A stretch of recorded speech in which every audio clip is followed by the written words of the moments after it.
So we're quickly trying to look at another concept in orthopedics. This is what is known as the center of rotation angulation. Center of rotation angulation.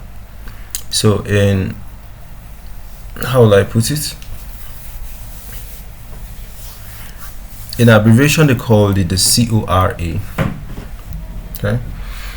So what does it actually mean? So it's actually a fundamental concept in orthopedic deformity correction.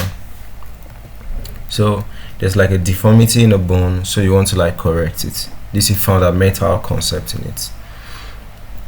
Especially you want to like analyze, alright? And this will now help you in planning a surgery for angular deformities in long bones. Okay? So it is a point where the proximal and distal mechanical and anatomical axes of a deformed bone intersect. Okay, so it represents the true apex of deformity. All right, so performing an osteotomy, which is basically a surgical bone cut at the CORA, will allow for pure angular correction without any like further translation, that sideways shift.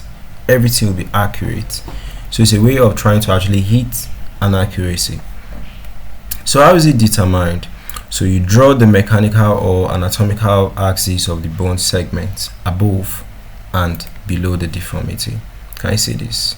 This line here, this line here, this line here. So let's move. The intersection point of this axis is the CORA. You now draw something from here, right down. So where the intersect is the CORA. So for this one, you can see that the CORA is up.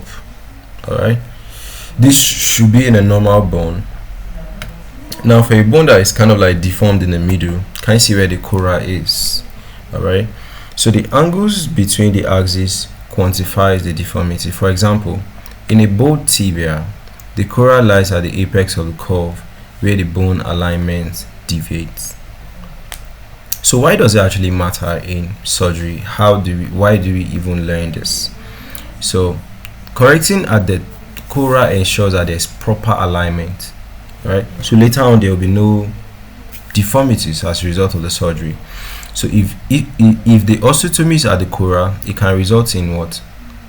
Translation is if it is not at the CORA, it can result in secondary deformities.